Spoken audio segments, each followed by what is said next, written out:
ناطقہ اور منقبت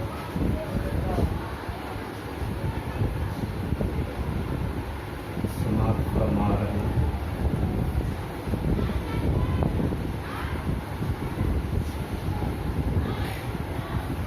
اور یہ بڑی خوشی کی بات ہے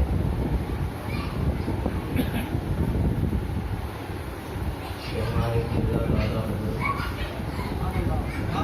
سید شمس پاک پیر مصطفیٰ سید عالم صاحب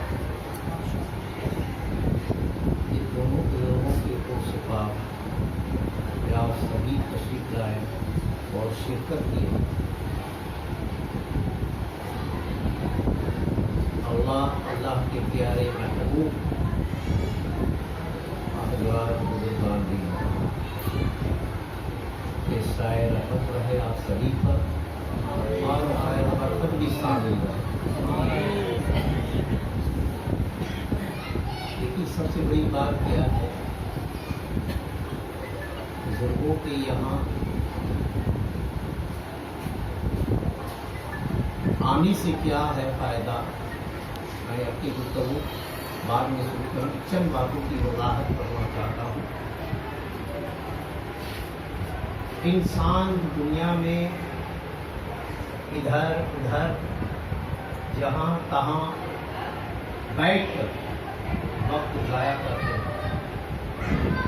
کہ ولیوں کے دربار میں ایک ایسی جگہ ہے جہاں پر آپ جیسے بیٹھے جتنی دیر بیٹھے ہو وہاں آپ کو فائدہ ہی پہنچے۔ اس لیے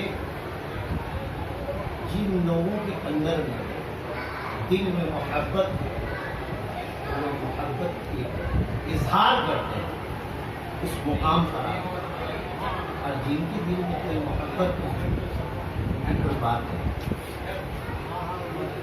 اور یہ بھی ایک بڑی بات ہے کہ جو دور دراز سے جو ہندوستان کے بہت سارے عرصے سے لوگ تشریف لائے ہیں، چاہے وہ مریدوں میں ہیں، چاہے وہ عقیدت مندوں میں ہیں، یا وہ زائرین کی صورت میں،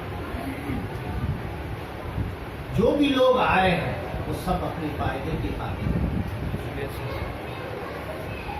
ہر کوئی چاہتا ہے کہ میں وہاں جاؤں، مجھے کچھ عطا۔ اور ظاہر سی بات ہے کہ اللہ کے ولیوں کی بارگاہ میں جو لوگ آتے ہیں اور شرکت کرتے ہیں ان کا مقصد بھی حاصل ہوتا ہے۔ اگر حاصل نہ ہو تو لوگ پھر آنا جانا ہی بند کر دیں، سوال ہی پیدا نہ ہو۔ لہٰذا میں اپنی تفصیلی گفتگو تو نہیں کر سکتا، لیکن اصل چند باتوں کی وجاہت کر کے کیونکہ وقت کا خیال رکھنا ہے۔ محفل شمع کی بھی ہے پروگرام۔ اعوذ باللہ من الشیطان الرجیم، بسم اللہ الرحمن الرحیم، الحمد للہ رب العالمین، صلی اللہ علیہ یا محمد، السلام علیک نور اللہ، ظهر في كل لمحة ونفس نضد وسعه ما علم الله. قال الله تعالى في القرآن المجيد والفرقان الحميد، من يطيع الله فقد أطاع الله، من يطيع الرسول فقد أطاع الله۔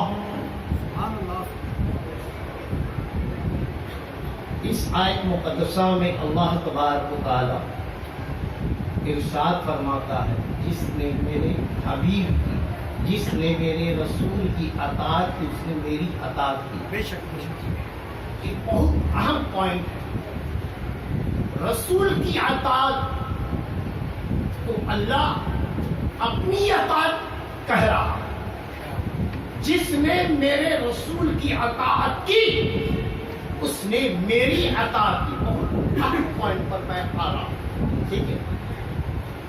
اب یہ سوچنے والی بات ہے کہ اللہ تبارک و تعالی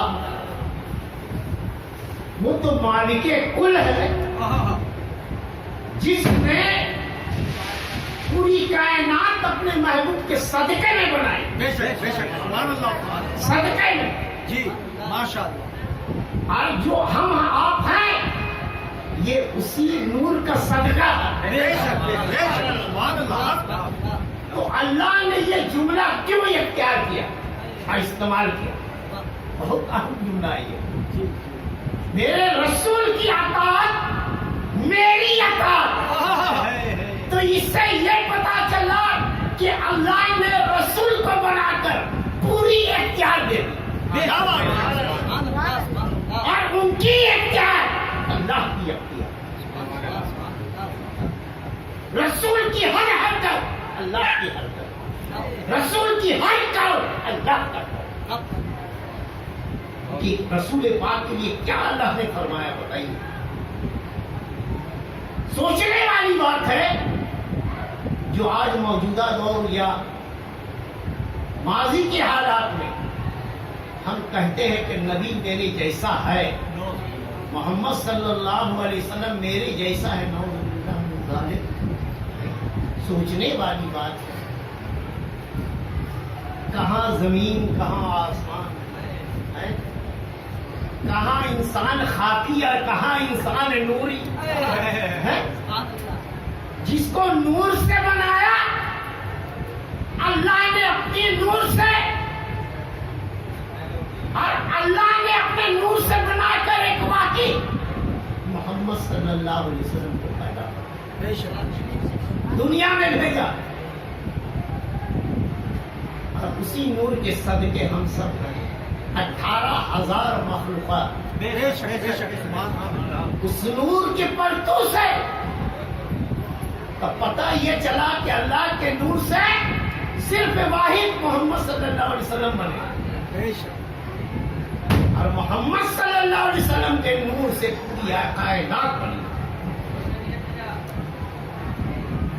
آج یہ بتائیے کہ کہتے ہیں ہمارے جیسا، کوئی کہتے ہیں رسول غیب نہیں جانتے. تو اگر غیب نہیں جانتے تو یہ اللہ کیوں فرما رہا ہے میرے رسول کی اطاعت میری اطاعت؟ تو رسول کا غیب اللہ کا غیب.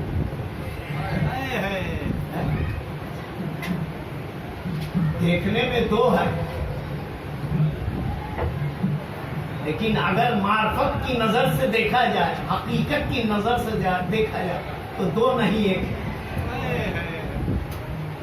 میرے دادا حضرت ایک شعر میں دیوان شریف میں کہتے ہیں، شعر میں مجھے شکل محمد میں خدا معلوم ہوتا ہے. مجھے شکل محمد میں خدا معلوم ہوتا ہے. احد احمد کے پردے میں چھپا معلوم ہوتا ہے. احد احمد کے پردے میں چھپا معلوم ہوتا ہے. اسے ایک شاعر کہتے ہیں، نفخت فیہ من روحی کہ زیبا زیب تن کر کر کوئی معشوق پردے میں چھپا معلوم ہوتا ہے، برقعے میں چھپا معلوم ہوتا ہے. نفخت فیہ من روحی کہ زیبا زیب تن کر کے کوئی معشوق برقعے میں چھپا معلوم ہوتا ہے. اب سوچنے والی بات ہے کہ یہ جو جملہ ہم استعمال کر رہے ہیں یہ تو شان رسول اور شان خدا کی شان میں گستاخی کر رہے ہیں. اب آپ یہ سوچیے کہ آپ نماز پڑھ رہے، روزہ رکھ رہے، حج کر رہے، زکوٰۃ کر رہے ہیں، سبھی زکوٰۃ دے رہے ہیں، کلمہ بھی پڑھ رہے ہیں، اسلام کے جو 5 رکن یہ سب کر رہے ہیں.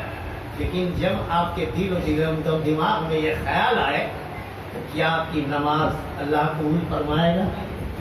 آپ کی روزہ قبول کرے گا؟ آپ کی حج و زکوٰۃ، آپ کا کلمہ قبول کرے گا؟ نہیں، کیونکہ آپ نے کلمہ کو سمجھا ہی نہیں. اگر کلمہ کو سمجھ لیا ہوتا تو یہ جملہ نہیں نکلتا. آج بہت سے سنی میں بھی ایسے ہیں جو اپنے آپ کو کہتے ہیں ہم اسلام کے ٹھیکیدار ہیں، اسلام کے ہم سپاہی ہیں، لیکن آج ان کے بھی بہت سارے ایسے جملے ہیں جو شان رسول اور شان پنجتن پاک میں گستاخی کی باعث بن رہی ہے. بے شک بے شک. ارے چولہا جتنا بڑا کر لو، داڑھی جتنی بڑی کر لو، ٹوپیاں جتنی لمبی پہن لو، اس سے یہ سمجھ میں نہیں آئے گا کہ تم واقعی پکے مسلمان ہو. پکے مسلمان جس کے پاس ہوتا ہے وہی اسی کے پاس ایمان ہوتا ہے، اور جو کچے مسلمان ہوتے اس کے پاس ایمان نہیں ہے، ایمان سے بہت دور ہے۔ تو میرے رسول پاک نے جو کلمہ لائے، کیوں لائے؟ اللہ نے اختیار دیا آپ کو کلمہ پڑھ کر اسلام میں آپ داخل ہوئے۔ آج کلمہ کل صحابہ اکرام بھی پڑھ رہے تھے، آج ہم بھی پڑھ رہے ہیں، لیکن کل کا کلمہ پڑھنے والے کی زبان میں اثر ہوتی تھی، اور آج ہم کلمہ پڑھ رہے ہیں میری زبان میں کوئی اثر نہیں ہے۔ نماز پڑھ رہے ہیں کوئی اثرات نہیں۔ تو یہ کیا وجہ ہے؟ آپ دین کے کام کرنے بظاہر لیکن کچھ اثر نہیں۔ کیوں؟ کہ آپ کلمہ کو سمجھا نہیں۔ کیوں نہیں؟ کہ یہ چھوٹا سا ایک کلمہ، ایگزامپل میں دے رہا ہوں، جب حضور پاک صلی اللہ علیہ وسلم جب یہ کلمہ مکے میں اعلان فرمائے، ریجیکشن ہو، دھماکہ گھڑی ایسا بم پھٹا، پورا عرب دہل گیا۔ کیوں؟ آج ہم وہ کلمہ کل صحابہ پڑھ رہے، آج ہم بھی پڑھ رہے، لیکن وہ کلمہ جب آپ مکہ کی سرزمین پہ پیش کیے تو ریجیکشن پیدا ہوا۔ جو حقیقت کو سمجھا وہ کلمہ پڑھ کر داخل اسلام ہوا، اور جس نے کلمہ نہیں سمجھا یا سمجھ بھی رہے تھے تو ان کے اندر میں جو ان کے جو غیر خدا تھے، جو غیروں کو پوجتے تھے، بے شک بے شک، تو وہ آ گئے ایکشن میں، ایکشن میں ریجیکشن پیدا ہو گئے۔ سوچیے وہ کلمہ کیا؟ لا الہ الا اللہ محمد رسول اللہ صلی اللہ علیہ وسلم، یہی ہے نا بھائی کلمہ، کوئی دوسرا تو نہیں۔ رسول اللہ یہ کلمہ، آج بھی یہ کلمہ ہے، اور تا قیامت یہ کلمہ رہے گا، اور یہ کلمہ سے ہی آنے کا راستہ ہے غیروں کے لیے، غیروں کے لیے، واہ واہ واہ واہ، کیا جملہ کہ ہے! آپ کلمہ پڑھیے اور آپ آ جائیے، آپ کے لیے دروازہ کھلا ہے، سبحان اللہ، اور داخل ہو جائیے اسلام۔ کیا اب بات! آپ ہمارے گھر والے ہو، گھر سے باہر نہیں ہیں۔ آج بہت سارے ملکوں میں جو ہندوستان سے الگ ہو کر غیر مملک میں اسلام پھیل رہا ہے تیزی سے۔ کیوں؟ کلمہ کیا؟ ہمارے دادا طالب صاحب آبادی اگر ہم فرماتے ہیں، طالب کلمہ سب پڑھے پر نہ جانے کوئی لاکھ کو لاکھ سے مٹا دے تو الا اللہ ہو جائے۔ طالب کلمہ سب پڑھے پر نہ جانے کوئی، دیکھیے کتنے دعوے کے ساتھ کہہ رہے ہیں، طالب کلمہ سب پڑھے پر نہ جانے کوئی لاکھ کو لاکھ سے مٹا دے تو الا اللہ ہو جائے۔ جو لا الہ الا اللہ کو سمجھ لیا وہی محمد رسول اللہ صلی اللہ علیہ وسلم کو سمجھ گیا۔ جو لا الہ کو نہیں سمجھا الا اللہ کو، محمد صلی اللہ علیہ وسلم کو نہیں سمجھا۔ ہمارے قبلہ دادا حضرت کہتے ہیں لا الہ جب کہا کیا کہوں میں کیا ہو گیا، حق میں گیا حق ہو گیا جس نے خود ہی مٹا دیا۔ واہ واہ واہ واہ، زندہ باد زندہ باد! یہاں صاحب عرش کے دربار میں بیٹھے ہیں، وہ کہہ رہے ہیں لا الہ جب کہا کیا کہوں کیا ہو گیا، حق میں ملا حق ہو گیا جس نے خود ہی مٹا دیا۔ واہ واہ یہ لا الہ جو ہے یہ ایک صابن ہے، واہ واہ واہ واہ، ماشاءاللہ! ابھی یہ ایریل ہے، سرف ایکسل ہے، نرما ہے، ٹائٹ ہے، بدن کا کپڑا دھونے کے لیے سرف استعمال کرتے صابن، لیکن دل جو میلا ہو جائے تو لا الہ الا اللہ کے ہی صابن سے دھونا ہے۔ یہ دھویا ہوا صابن یہ دیکھیے چمک پیدا کر رہا ہے، اور جب لا الہ الا اللہ محمد رسول اللہ صلی اللہ علیہ وسلم کے صابن سے جب قلب کو آپ دھوئیے گا نا تو یہ کپڑا سے بھی زیادہ چمک دے گا، اور جب چمک دے گا